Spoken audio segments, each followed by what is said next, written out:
नमस्कार दोस्तों, आप सभी का स्वागत है श्री गुरुचरित्र की इस दिव्य यात्रा में।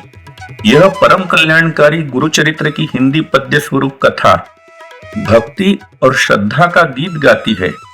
यह पवित्र कथा श्री गुरु नृसिंह सरस्वती जी की अद्वितीय जीवन गाथा और अनमोल शिक्षा पर आधारित है।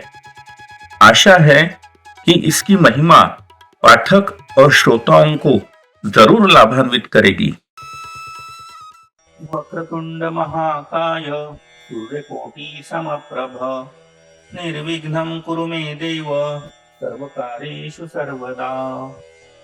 प्रणम्य शिरसा देवं गौरीपुत्रं विनायकं भक्तावासं स्मरे नित्यं आयुः कामार्थसिद्धये। गुरुर्ब्रह्मा गुरुर्विष्णु गुरुर्देवो महेश्वरा गुरुर्साक्षात् परब्रह्म तस्मै श्री गुरुवे नमः। अवधूत चिंतन श्री गुरुदेव दत्त। श्री गुरुचरित्र अध्याय 13वां।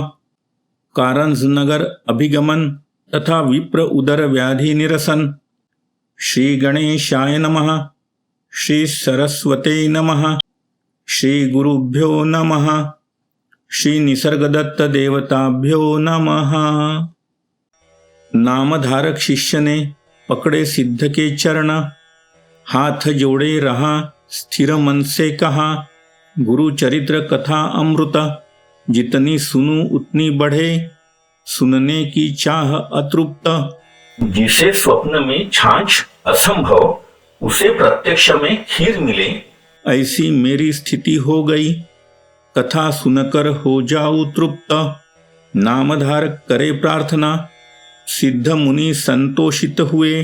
सिद्ध आगे कहने लगे, गुरु महिमा बताने लगे। गुरु के शिष्य असंख्य मुनि, प्रमुख शिष्यों में माधव सरस्वती। सब शिष्यों के नाम बताऊं तो कथा बहुत बड़ी होगी। 7 शिष्य बताऊंगा, याद तो मैं भी आऊंगा। बाल सरस्वती, कृष्ण सरस्वती, उपेंद्र माधव सरस्वती, 5वें सदानंद सरस्वती, 6ठे ज्ञान ज्योति सरस्वती, 7वां सिद्ध मैं हूँ। और भी थे अनेक, एक से बढ़कर एक शिष्य। शिष्यों के साथ गुरु निकले दक्षिण क्षेत्र तीर्थ यात्रा में। लौटकर कारंज नगर गए, भेंट हुई माता से वहाँ। माता का चरण स्पर्श हुआ, भाई बहनों की कुशल वार्ता। दर्शन को विशाल जनता, श्री गुरु जी की पंचारती हुई।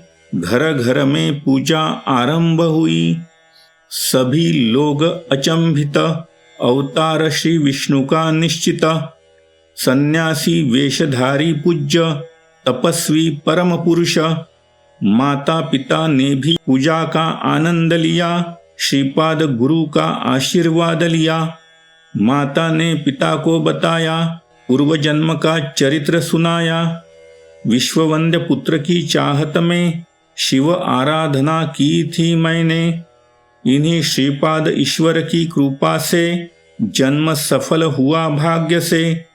ऐसा कहते कहते फिर से विनती कर रहे थे प्रभु से, उद्धार करो सन्यास व्रती, इस जन्म में मोक्ष मिले। माता पिता से बोले श्री गुरु, पुत्र सन्यास जब ग्रहण करता है 20 पीढ़ियों का उद्धार होता है। सब पूर्वजों को ब्रह्मलोक यही शाश्वत सत्य है। आपके सभी पुत्र शतायु ऐश्वर्य प्राप्त करेंगे।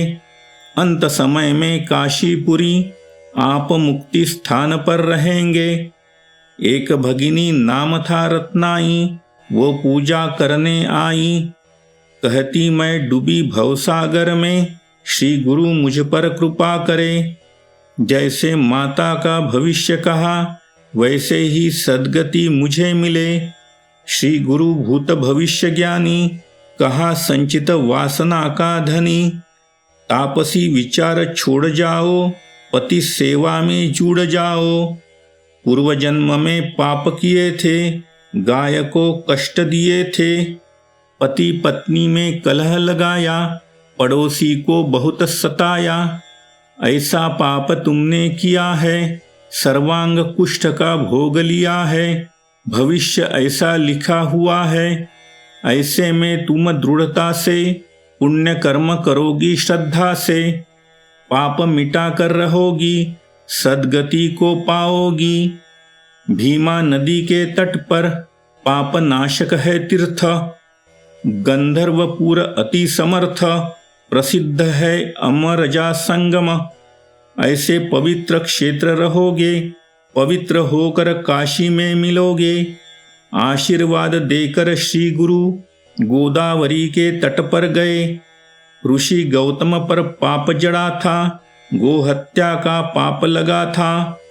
पाप मुक्ति के लिए गोदावरी स्वर्ग से गौतम लाए थे।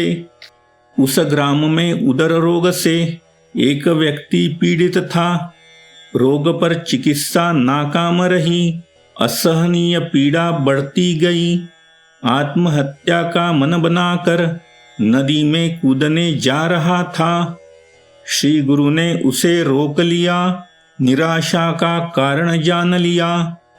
व्यक्ति ने कहा, भोजन संभव नहीं, भोजन के सिवा जीना संभव नहीं।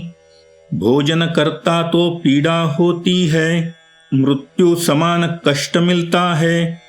उससे अच्छा मृत्यु को पा जाऊं, इस पीड़ा से मुक्त हो जाऊं।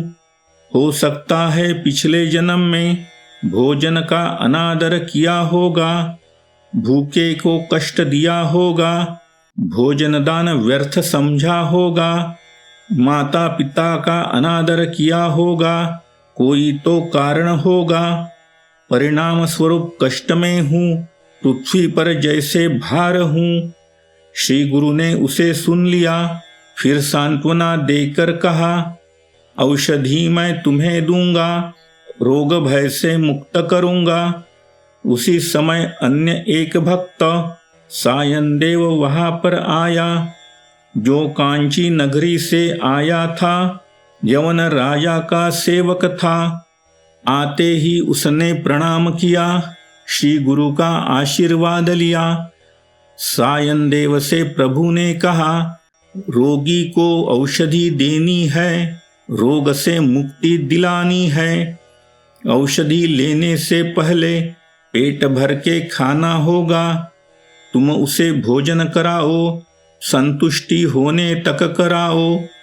सायनदेव को भय हुआ, शंका से मन ग्रस्त हुआ।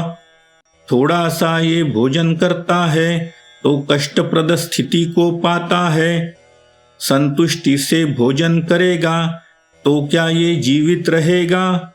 श्री गुरु ने मुस्कुराते कहा, शंका मत लेना, भोजन कराना, बाकी ध्यान मैं रखूंगा, मुसीबतों को मैं देखूंगा।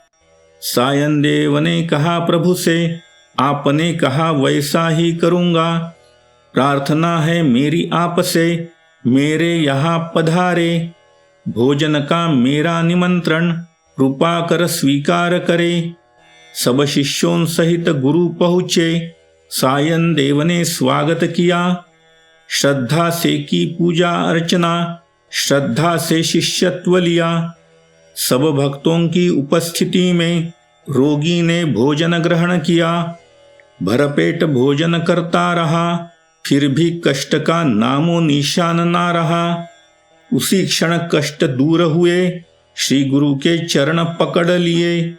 श्रद्धा से श्री गुरु की पूजा आजन्म उसकी चलती रही। वैराग्य उत्पन्न हो गया, सद्गति को पा गया। जो भक्ति भाव से सुनेगा, घर व्याधि से मुक्त रहेगा, सभी सुख वो पाएगा, सनातन सत्य को लाएगा। इस प्रकार श्री गुरुचरित्र की अमृत कथा, जो परम कथा कल्पतरु श्री नृसिंह सरस्वती उपाख्याने सिद्ध नामधारक संवाद के स्वरूप में है, उसका कारंज नगर अभिगमन तथा विप्र उदर व्याधि निरसन नाम का 13वां अध्याय संपूर्ण हुआ। यह मैं श्री गुरु दत्तात्रेय को भक्तिभाव से समर्पित करता हूँ। ओम श्री दत्तात्रेयाय नमः। श्री गुरुदेव दत्त।